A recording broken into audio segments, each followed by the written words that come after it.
Hello everyone, my name is Miss Ngokike Peace and you're welcome to my literature in English class. Today in literature, we will be looking at the synopsis of Friends by Abby Farwell Brown. Last week in our class, we treated the poem itself, Friends. Friends is written by Abby Farwell Brown. In this lesson, just like I told you in our last lesson, we will have to look at the summary of the poem and explain what the poem is all about. What is Abby's real intention of the poem? Why has she written the poem? What message does she have for you and I, the audience? So let's pay attention. At the end of this lesson, we all are expected to 1. Summarize the poem. You go back to the poem in our last lesson, go through it, summarize it yourself in your own words. 2. Understand the poetess message to the audience. You and I are the audience, and every other person whom she has written this poem for. Whoever reads a book is an audience of that book. And thirdly, state the themes and understand them. Now let's begin.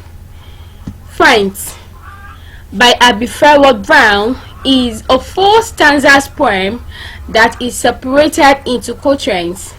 Now, quatrain is a set of 4 lines. The poem Friends is written in 4 stanzas, and each of the stanza comprises of words 4 lines. So that's what we call quatrains. Brown has chosen to structure the poem with a rhyme scheme. It also gives the poem a sing-song like sound, as if the words are being sung or even being spoken aloud as a parable. Friends by Abby Farwell Brown describes the way that nature, especially the sky, wind and sun, can provide comfort if one is willing to let them.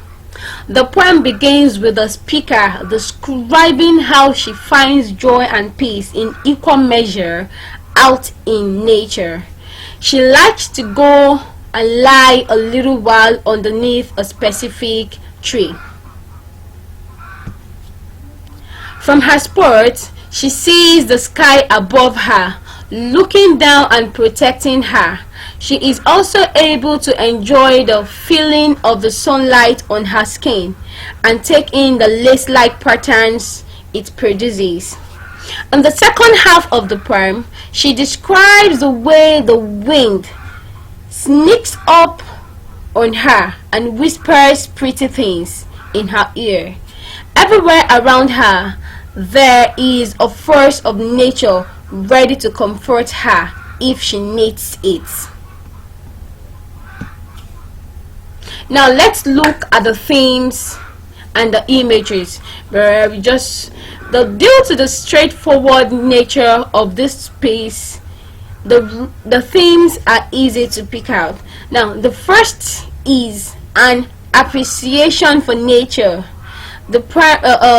Abby used Friends to appreciate the beauty of nature, the importance of nature, and how lovely nature is.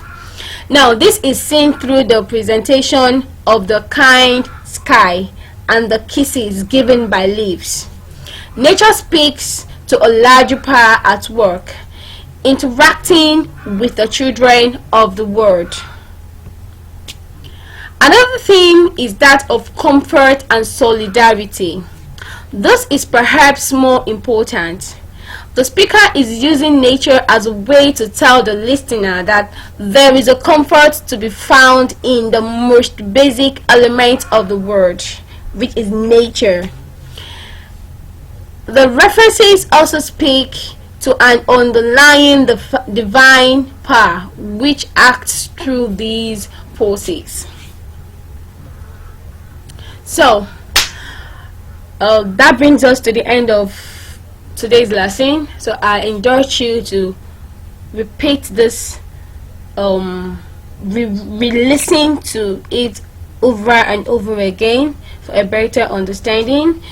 Go back to the poem, recite it on your own, and understand how Abby Fowler Brown has chosen to appreciate nature, show her gratitude to nature for being so kind and free for everyone. Thank you very much, as this brings us to the end of today's lesson. So I hope you'll be there in our next class. Have a wonderful day. Thank you very much.